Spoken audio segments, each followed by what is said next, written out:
Hello students, देखिए आज हम बात कर रहे हैं नाइट्रोजन का आकलन करने की, एस्टिमेशन करने की जो प्रोसेस होती है उसकी बात कर रहे हैं, जिसका नाम है जेल्डाल मेथड।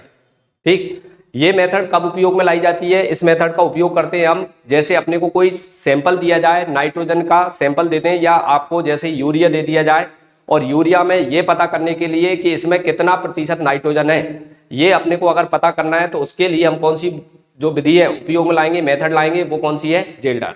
मान लो आपको 10 ग्राम यूरिया दे दिया, तो 10 ग्राम यूरिया जो रहता है उस 10 ग्राम यूरिया में कितने प्रतिशत नाइट्रोजन है, ये हम कैसे पता कर सकते हैं? वो इस वाली विधि से, इस वाली मेथड से पता कर सकते हैं। ठीक, कोई भी सैंपल दे दिया हमें।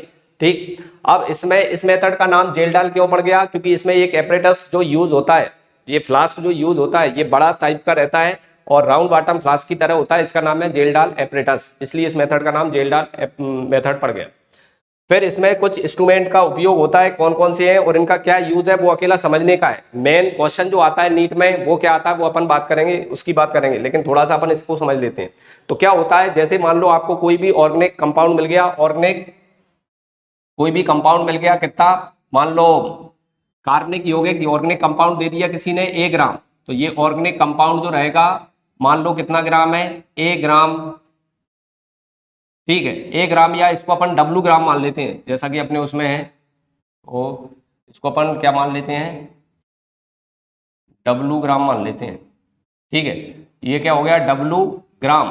क्या हो गया? कोई भी ऑर्गेनिक कंपाउंड मिल गया हमें, तो सबसे पहले इस फ्लास्क में हम उस ऑर्गेनिक कंपाउंड को क्या करेंगे?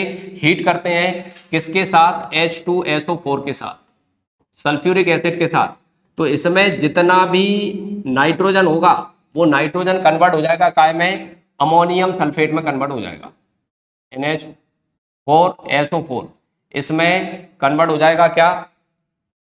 जितना भी नाइट्रोजन है। तो सबसे पहले इस राउंड बॉटम फ्लास्क में हम उसको क्या करेंगे? गर्म करेंगे। गर्म करने के बाद जो भी जितना भी इस कार्बनिक यौगिक में नाइट्रोजन होगा, मान लो यूरिया है डब्लू ग्राम, वो काय में कन्वर्ट हो जाएगा? अमोनियम सल्फेट में कन्वर्ट हो जाएगा।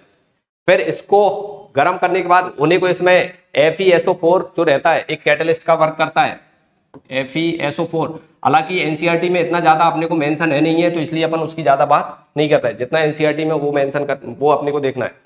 फिर इसको अमोनियम सल्फेट में बना हुआ जो कंपाउंड है उसको अपन इसमें रख देते हैं राउंड बॉटम फ्लास्क में, और गर्म करके इसको क्या करते हैं, क्या करेंगे? इसका न्यूट्रलाइजेशन कराएंगे, काय से? NaOH से। और जैसे ही अपन उसमें से NaOH से इसकी अमोनियम सल्फेट की रिएक्शन करवाएंगे, इसकी रिएक्शन होगी किसके साथ? NaOH के साथ। NaOH के साथ इसकी रिएक्शन करवाएंगे तो इसमें क्या बनती है? NH3 बनेगी, अमोनिया बनेगी, और वाटर भी बनता है और सोडियम सल्फेट भी बनता है, वो अभी आपको मैं रिएक्शन में बताऊंगा। तो क्या होगा? अमोनिया बनेगी, तो अमोनिया यहाँ से निकल के ये कंडेंसर लगा होता है, कंडेंसर जो रहेगा इसमें से इसको अपन ठंडा करके यहाँ पे अमोनिया अपने को मिल जाएगी। इसमें पहले से हमने एक सॉल्यूशन बना के रखा है H2SO4 का, H2SO4 का एक सॉल्यूशन बना के रखा है। H2SO4 क्या है? एक एसिड है, और ऊपर से जो अमोनिया आ रही है इसमें NH3 जो आ रही है वो क्या है? एक बेस है। तो यहां पर दोनों एसिड और बेस आपस में क्या करेंगे? रिएक्शन कर लेंगे, न्यूट्रलाइज कर लेंगे। ये जो H2SO4 का सॉल्यूशन है, ये सॉल्यूशन जो रहेगा इसकी नॉर्मलिटी और इसका वॉल्यूम हमको पता होगा, वो हम मान लेते हैं क्या? वो हम मान लेंगे N1V1। ये इसका वॉल्यूम होगा N1V1। तो N1V1 जो सॉल्यूशन होगा वो क्या करेगा? अमोनिया से रिएक्शन कर लेगा। अब अमोनिया से रिएक्शन करने के बाद मान लो इसमें से जो अमोनिया निकली, वो अमोनिया क्या निकलेगी? मान लो कम निकली, और ये H2SO4 के इक्विवेलेंट, मतलब N1V1 को अपन क्या बोलते हैं? मिली इक्विवेलेंट क्या थे? ज्यादा थे। और अमोनिया जो थी वो पहले उसको पूरी तरह से न्यूट्रलाइज कर देगी, और न्यूट्रलाइज करके फिर से क्या बनेगा? अमोनियम सल्फेट बनेगा। और अमोनियम सल्फेट बन जाएगा तो इसके बाद H2SO4 कुछ बचा रह जाएगा, तो बचा हुआ H2SO4 को इसको अपन निकाल के फिर अलग से उसका टाइट्रेशन करते हैं NaOH के सॉल्यूशन से। ठीक, तो इसमें H2SO4 का जो टोटल नॉर्मलिटी है वो क्या थी? पहले N1V1। इसको अब मैं आपको थोड़ा रिएक्शन के थ्रू समझाता हूं तो आपको थोड़ा क्लियर समझ में आएगा।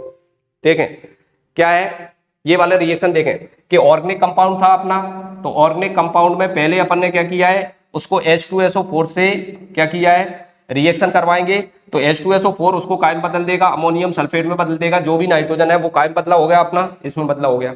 फिर अपन ने उसको अलग वाले फ्लास्क में लेकर NaOH से रिएक्शन करवाई, तो NaOH से रिएक्शन कराने पर हमें क्या मिल गया, यहाँ पर अमोनिया प्राप्त हो गई। अब इस अमोनिया को मैंने अलग से, अमोनिया जो थी, इस अमोनिया जो निकली ये क्या करेगी, जो अपन ने अलग से H2SO4 रखा था उसके साथ रिएक्शन करेगी। इसकी नॉर्मलिटी N1V1 अपन ने लिया है, ये अपने को पता है, स्टैंडर्ड सॉल्यूशन है, हमें पता है इसकी नॉर्मलता और इसका वॉल्यूम। तो ये काय में बदल जाएगा, ये बदल जाएगा काय में, अमोनियम सल्फेट में बदल जाएगा। अब अमोनियम सल्फेट में ये बदल गया तो इसके बाद क्या होगा, इसमें H2SO4 के मान लो मिली इक्विवेलेंट अपन ने क्या ले रखे थे, ज्यादा। ठीक, जैसे अपन अब बात करें अगले उस पे कि जैसे मैंने H2SO4 के टोटल इक्विवेलेंट मिली इक्विवेलेंट कितने ले रखे हैं, N1V1। फिर जो अमोनिया के द्वारा न्यूट्रल हो गए वो हो गए N2V2, ये अमोनिया के द्वारा न्यूट्रल हो गए। तो टोटल थे N1V1, अमोनिया के द्वारा न्यूट्रल हो गए वो, उनको अपन ने मान लिया N2V2। अब उसमें जो बचे रह गए होंगे, बाकी के जो बचे रह गए उनको अपन काय से टाइट्रेट कराते हैं, उनको NaOH से टाइट्रेट कराते हैं। तो NaOH से टाइट्रेट कराते हैं, वो क्या होता है, वो होता है N3V3। NaOH से जो क्या हो जाएंगे, न्यूट्रल हो गए, वो H2SO4 के क्या हो गए, मिली तुल्यांक हो गए, मिली इक्विवेलेंट हो गए। तो मिली इक्विवेलेंट जो रहते हैं वो क्या हो गया, टोटल जिनने अमोनिया से क्रिया करी वो क्या है, N2V2। जो टोटल लिया था वो क्या था, N1V1, और जो NaOH से रिएक्शन कर रहा है वो क्या होगा, N3V3। ठीक, तो ये N2V2 हमें निकालना है। N2V2 क्या है, H2SO4 के वो मिली इक्विवेलेंट हैं जिनने अमोनिया से रिएक्शन करी। तो एक बार और आप देखें जरा क्या हुआ उसमें ये हुआ है कि टोटल अपन ने क्या किया, पहले अपन ने ऑर्गेनिक कंपाउंड को बदल लिया अमोनियम सल्फेट में, फिर इस राउंड बॉटम फ्लास्क में ले आए।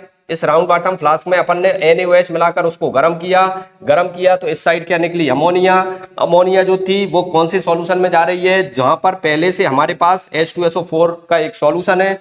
H2SO4 का जो सॉल्यूशन रहता है उसमें N1V1 हमें पता है, उसका अमोनिया जो आ रही है उससे रिएक्शन कर रही है, और रिएक्शन करने के बाद क्या बनाती जा रही है, अमोनियम सल्फेट फिर से बनाती जा रही है। और अमोनियम सल्फेट से रिएक्शन कर रहा है, H2SO4 खत्म हो रहा है। अब अमोनिया से क्रिया करने के बाद जो बचा रह जाएगा उसको हम अलग से निकाल के NaOH से पूरी तरह से न्यूट्रलाइज कराते हैं, उसको पूरी तरह से खत्म कराते हैं। ठीक, तो वही अपन ने यहाँ पे देख लिया है। तो जो रिएक्शन है उसके बारे में उसके प्रिंसिपल में लिखा है कि सबसे पहले अपन उसको गर्म करते हैं काय के साथ, सल्फ्यूरिक एसिड के साथ। गर्म करने पर वो अमोनियम काय में बदल जाता है, सल्फेट में बदल जाता है। फिर उसको क्या करते हैं अपन, हीट करते हैं काय के साथ, सोडियम हाइड्रोक्साइड के साथ। तो सोडियम हाइड्रोक्साइड के साथ हीट करते हैं और उसमें से जो अमोनिया निकलती है वो किससे, H2SO4 से के साथ उसका क्या करते हैं, रिएक्शन कराते हैं। और बचा हुआ जो H2SO4 है उसको काय से, स्टैंडर्ड सॉल्यूशन, अल्कलाइन सॉल्यूशन जो रहता है वो अल्कलाइन सॉल्यूशन अपन काय का ले लेते हैं, NaOH का अल्कलाइन सॉल्यूशन लेते हैं और उससे क्या करते हैं, उसको टाइट्रेट करा देते हैं। और इसके बाद जो बचा हुआ है वो मैंने आपको इधर एक्सप्लेन कर ही दिया है कि वो क्या रहेगा, टोटल H2SO4 के ये N1V1 जिनने अमोनिया से करी N2V2 और जिसने बाद में इससे रिएक्शन कराई वो N3V3। अब हमें परसेंटेज ऑफ नाइट्रोजन निकालना है तो उसका डायरेक्ट आपको ये फार्मूला याद करना है। तो क्या होता है इसका परसेंट निकालने का, 1.4 N2V2 और W क्या है, जो ऑर्गेनिक कंपाउंड था अपने को लिया गया, जो ऑर्गेनिक कंपाउंड है उसका ग्राम में वेट। N2V2 क्या है, N2V2 है H2SO4 के इक्विवेलेंट, मिली इक्विवेलेंट जिनने अमोनिया से रिएक्शन करी है। ज्यादातर क्वेश्चन में अपने को ये दिया रहता है, ठीक, तो अपन कर लेते हैं। लेकिन कई बार क्या होता है, कई बार टोटल वॉल्यूम दे देते हैं और ये दे देते हैं कि NaOH से इतना रिएक्शन करी, तो फिर अपने को उस समय ये क्या करना पड़ेगा, ये वाला फार्मूला लगाकर क्या निकालना पड़ेगा, N2V2 निकालना पड़ेगा। हालांकि ऐसा क्वेश्चन नीट में अभी तक नहीं आया है, सिंपल वाला क्वेश्चन आता है तो ये वाले फार्मूले से अपन यूज करके, और इसमें ये ध्यान रखना है इधर 100 नहीं होता है, तो इस वाले फार्मूले से अपन क्या करते हैं, नाइट्रोजन का परसेंटेज फाइंड कर लेते हैं। अब अगली बात, ये जेल डाल मेथड हो गई, इसका प्रिंसिपल हो गया, उसका फार्मूला हो गया। इसके बाद इसके बारे में कुछ इंपोर्टेंट बात ये है कि ये वाले जो कंपाउंड रहते हैं, जेल डाल मेथड जो रहती है ऐसे कंपाउंड के लिए यूज में नहीं आती है जिनमें क्या होता है, NO2 ग्रुप होता है, जिनमें क्या हो, नाइट्रो ग्रुप हो, जिनमें एजो ग्रुप हो, एजो मतलब नाइट्रोजन बॉन्ड होते हैं इनमें। और जो क्या होता है, नाइट्रोजन जिनमें क्या होता है, चक्र के बीच में रहता है, साइकिल के बीच में रहता है, तो उनके लिए ये जेल्डाल मेथड यूज में नहीं ला सकते, उनमें नाइट्रोजन का परसेंटेज हम फाइंड नहीं कर सकते इस मेथड से। क्यों नहीं कर सकते? क्योंकि ये सबके सब काय में जो अमोनियम सल्फेट बनता था वो अमोनियम सल्फेट का फॉर्मेशन ये नहीं करते हैं, इसलिए ये वाली मेथड, इनके लिए ये वाली मेथड यूज नहीं होती। ठीक, अब इसके ऊपर क्या क्या प्रॉब्लम्स आती हैं वो अपन देख लेते हैं। देखो जैसे ये आया हुआ क्वेश्चन है, नीट में आया हुआ क्वेश्चन है, तो देखें इसमें क्या दिया गया है कि हमें क्या कर रहे हैं, एस्टिमेशन कर रहे हैं, नाइट्रोजन का परसेंटेज फाइंड कर रहे हैं किसी ऑर्गेनिक कंपाउंड में, कैसे, जेल्डाल मेथड से।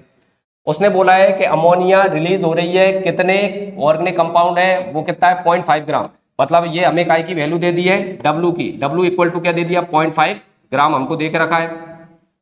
फिर न्यूट्रलाइज कर रहे हैं, नाइट्रोजन जो रहता है वो जो न्यूट्रलाइज हो रहा है वो पूरा काय से 10 ml और 1 मोलर H2SO4 से। मतलब हमें क्या दे के रखा है, इसकी H2SO4 के जो हमने N2V2 माने हैं वो हमको दे के रखे हैं। एक्चुअल में इसमें क्या है, नॉर्मलिटी मोलरिटी दी है, तो पहले तो अपन उसको क्या करेंगे, मोलरिटी को नॉर्मलिटी में कन्वर्ट कर लेंगे। तो नॉर्मलिटी बराबर क्या होती है, मोलरिटी इंटू जेड। तो नॉर्मलिटी इक्वल टू, इसकी मोलरिटी हमें कितनी दिए के रखी है H2SO4 की 2, इसके लिए वैलेंसी फैक्टर जेड कितना होता है, 2 होता है, सॉरी ये 1 दे के रखी है, ये 1 है, ये क्या दे के रखी है, 1 दे के रखी है।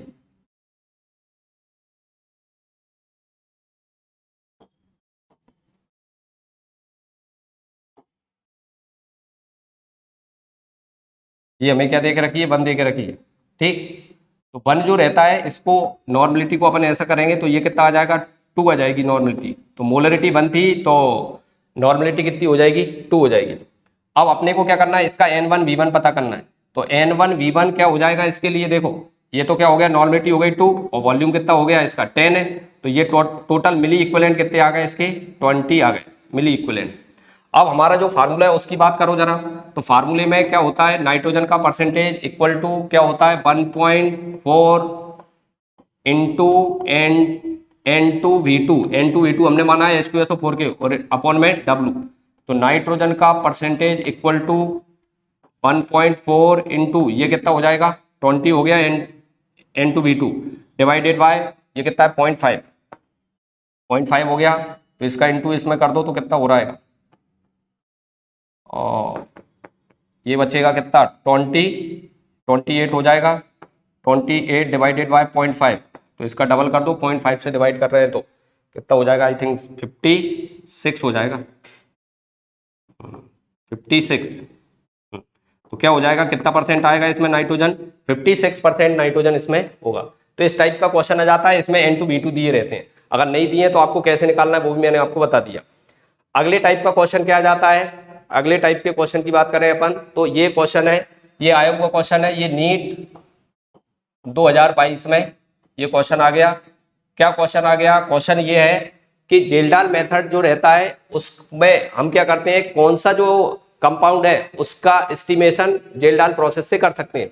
तो मैंने जैसे ही आपको बता दिया कि भाई एक तो अपन NO2 ग्रुप होगा तो उसके लिए यूज में नहीं ला सकते, ए जो कंपाउंड होगा ये वाले कंपाउंड के लिए यूज में नहीं ला सकते, और कौन से कंपाउंड के लिए यूज में नहीं ला सकते, जिनमें बेंजीन रिंग के अंदर नाइट्रोजन छुपा होता है, बीच में हेट्रोसाइक्लिक होता है, उनके लिए भी ये वाली मेथड यूज नहीं कर सकते।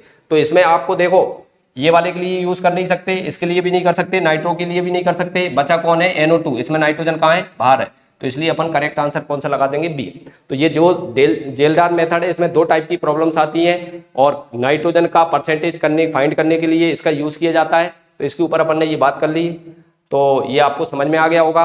अगले लेक्चर में हम अगला एक ड्यूमा प्रोसेस जो रहती है उसको लेकर उसकी बात करने वाले हैं।